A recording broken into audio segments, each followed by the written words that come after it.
dramatic savings if you do a preemptive PFC or if you do a PFC in conjunction with bonding. If you went the route of full bonding with the very high interest costs, how would you recapture that money? Would that have anything to do with your cost per employment? Thank you, Mr. Chairman. Right now, the cost of fully bonding out the TREX project is a little over $342 million.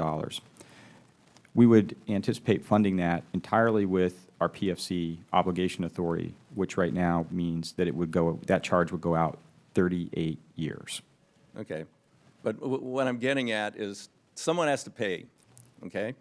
Now, if you don't do it with a PFC on the passengers, then you've got to recoup the money in some other way.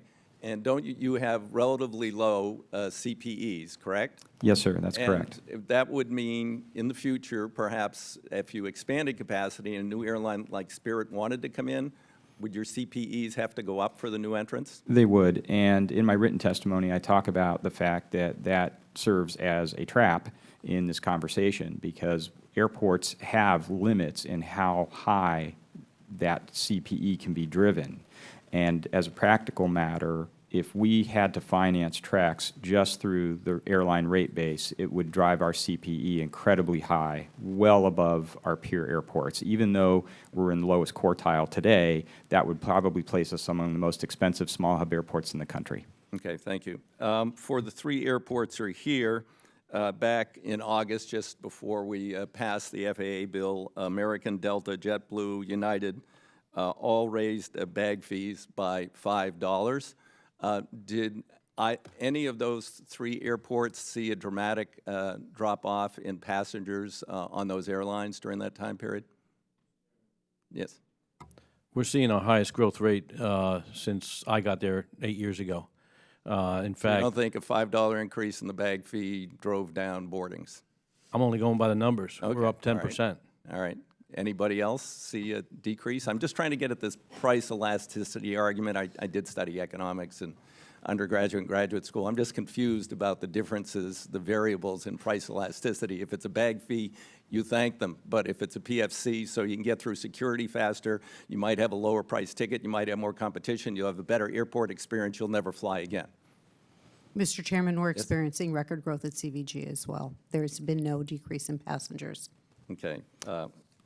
Interesting. So to Spokane again, Alaska says that a $4.50 increase will discourage air travel. Are they one of your incumbent airlines? Yes, sir, they are. They are the busiest incumbent airline in our market. And they said that if your fee went up by $4.50, that they would have no choice except to raise airfares or reduce service. Do you buy that argument? I don't, and for the same reasons that you've stated, is that we have seen ancillary fees continue to increase considerably year after year with no negative impact on travel in Spokane. In fact, we are setting new records for travel every year. Okay. And then to Mr. Scribner, you had a pretty extraordinary number here. Economists have estimated that airfares are $5.6 billion higher in 2017 than they would be with adequate gate access to support new carrier entrants at large and mid-sized airports.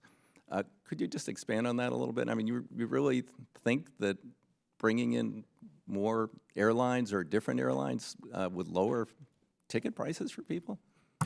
Thank you for that question, Mr. Chairman. Absolutely, and we've seen it play out at airports across the country. This has long been an issue.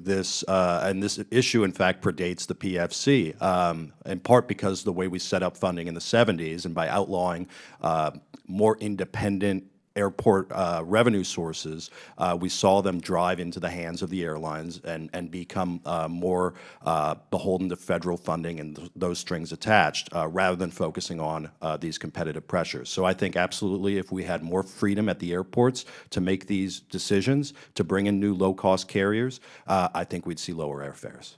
Okay, thank you. With that, my time's expired. Turn to, oh, you want me? Okay. I will first turn to Representative